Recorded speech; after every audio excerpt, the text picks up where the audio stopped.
Bueno, hablamos un poco de lo que pasa ahora. Vamos a tratar de ponernos serios con usted, que es difícil. No ser un presentador como tú. Te puedo tutear, creo que es muy joven. No hay ningún problema. ¿Qué edad tienes? Con mucho gusto, 38 años. Bueno, vamos por ahí casi. Tras recorrer algunas ciudades del interior de Colombia y para completar nuestra cobertura periodística, nosotros llegamos a Bogotá el jueves de la semana pasada en busca de un personaje que pudiera resumir en una entrevista la terrible situación que se vive al otro lado de la frontera.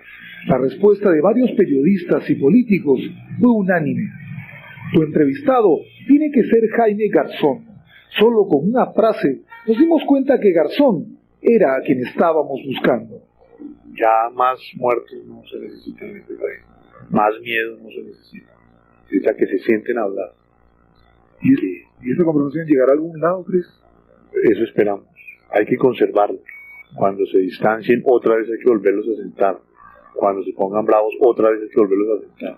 De que no se levanten hasta que no haya un acuerdo. Porque todas las veces que se ha interrumpido ha sido peor. Más muertos, más tragedia, más agresión, de lado y lado. Entonces ellos reclaman sus guerrilleros presos, sus guerrilleros desaparecidos. Pero otros reclaman sus secuestrados civiles y sus secuestrados militares. Entonces, lo único que lograr es que se sienten. Hay que darse la pela por la paz. Y la paz es, siéntense a hablar, por favor, siéntense a hablar. Lo que jamás hubiéramos imaginado es que esa conversación, producida en la esquina de la carrera 21 en Bogotá el jueves 12 a las 2 de la tarde, pasaría a la historia como la última entrevista de Jaime Garzón. Solo unas horas después, cerca de las 6 de la mañana del viernes 13 de agosto, y vistiendo aún esa chompa blanca con la que nos había recibido, 4 balazos le quitarían la vida al único colombiano que con su picante humor político y su sagacidad a prueba de balas, transmitía en las pantallas de televisión la esperanza de paz de todo un pueblo. A mí me gustaría que lo que yo digo ahora valga no solo para hoy, sino que valga para mañana, para 1 año, 2 años, 5 años, 10 años. No repetirlo, sino que lo que yo he dicho hoy valga para muchos años.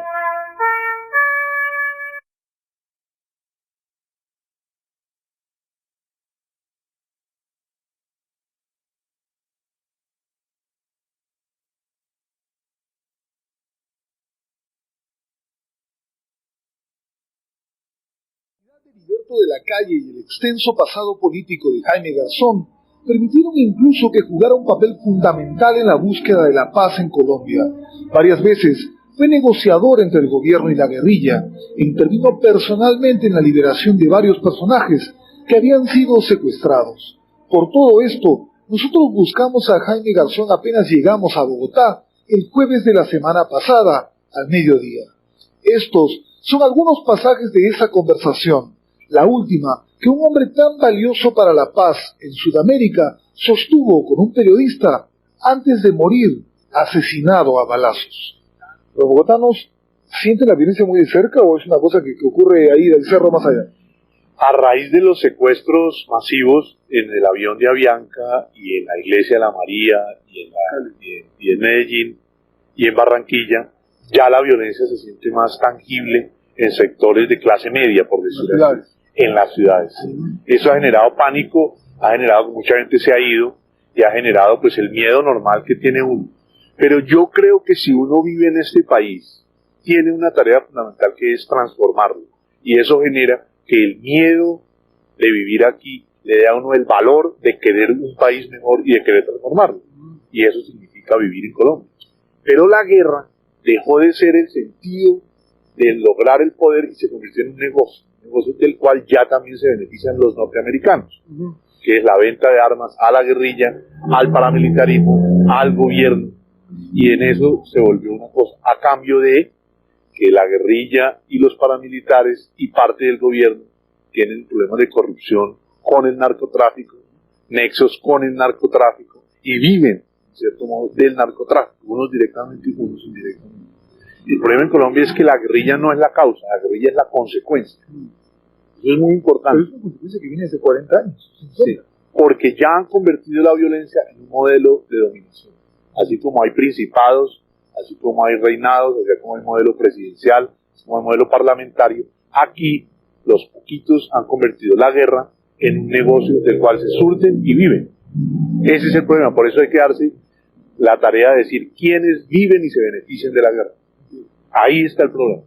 El tema es amplio, de repente es difícil encontrarle alguna razón. Aquí llevamos 42 años en el tema y no hemos podido arreglar. Difícil que podamos arreglarlo en una conversación.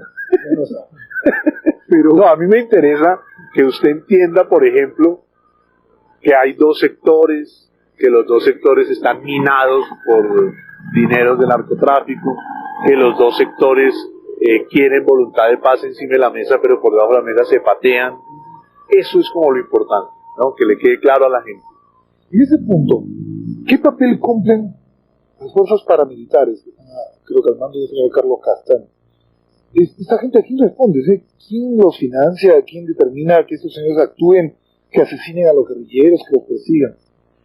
Parece ser que los militares y los hacendados y los finqueros y algunos narcotraficantes, algunos militares, algunos hacendados y algunos finqueros entendieron que el gobierno no podía combatir la guerrilla.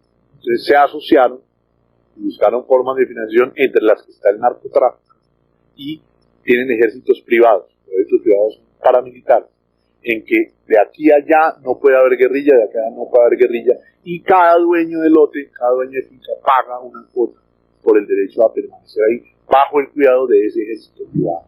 Pero suena alucinante que el narcotráfico, por un lado, financia a los paramilitares y por el otro lado financia la guerrilla. ¿Ve dónde empieza uno allá a esclarecer más el problema? ¿Ve quién consume lo que producen los narcotraficantes? Los Estados Unidos. Ahí sí ve que ya más o menos estamos llegando al punto en donde se ve cuál es el elemento corruptor que termina justificando la guerra. Ese es el problema. Bien, entonces, ¿qué opina? ¿Qué piensa la mayoría de los colombianos? ¿A favor de qué están? Algunos que ven el problema como muy sencillo o sin complicaciones, creen que la solución es que los norteamericanos nos invadan. O sea, una bomba atómica cae y que todo se vaya al diablo. Porque ellos no entienden que los norteamericanos también son parte del conflicto. Entonces, si uno no entiende, uno cree que hay uno bueno, uno malo, uno llama a Batman, al Chapulín o a Superman. No entiende que es que Superman y el Chapulín viven del negocio de los otros dos. Claro. Sí. Entonces, pero la mayoría de los colombianos va por eso, parece. Sí. Hubo aquí una campaña de algunos medios de comunicación con encuestas callejeras y medidas de opinión, donde decía, ¿usted está de acuerdo que lo invadan? Yo hice una que era, ¿cómo le gustaría? ¿Tipo Kosovo, tipo Granada o tipo Vietnam? Entonces la gente respondía. Para terminar, ¿qué es lo que piensa entonces la mayoría, el colombiano común y corriente, el taxista, que es lo que tiene la persona que pasa por aquí? Quiere que se acabe la guerrilla para que se acaben todos los problemas. Eso entiende la gente común. Pero siente que el final de la guerrilla pasa por una intervención norteamericana de repente. De pronto sí. Y sobre todo la clase media y la clase baja es la que más cree eso. No cree en un diálogo. No, ya creen en una conversación, no creen. Ya están decepcionados de tanto intento de diálogo. Bien, la gente que vive en esta ciudad siente que caminando por la calle le puede caer un bombazo en cualquier momento. ¿Tú lo sientes? No, yo no vivo en esa situación, pero habrá gente que sí. Lamentablemente, Jaime Garzón se equivocó. Él sí tenía por qué preocuparse. A la mañana siguiente, solo unas cuantas horas después de esta entrevista con América Televisión, dos sicarios a bordo de una moto lo siguieron hasta las cercanías de la radio donde trabajaba. 4 balazos le borraron la sonrisa a todo un país. Es evidente que no se trataba de una casualidad, sino de un asesinato bien planificado. Por eso, se podría pensar que mientras conversábamos con él, algún paramilitar o algún guerrillero nos seguía muy de cerca con el dedo en el gatillo, simplemente esperando el momento más adecuado para convertir a un gestor de la paz en una nueva víctima de la guerra. Sí, yo pensé que me iba a morir, no, y lo que estaba haciendo, por ejemplo, en Sumapaz era demasiado riesgoso, y yo pensé que me moría o que me mataban en esa etapa, era muy riesgoso. Entonces yo me convencí poco a poco que no llegaba a los 30.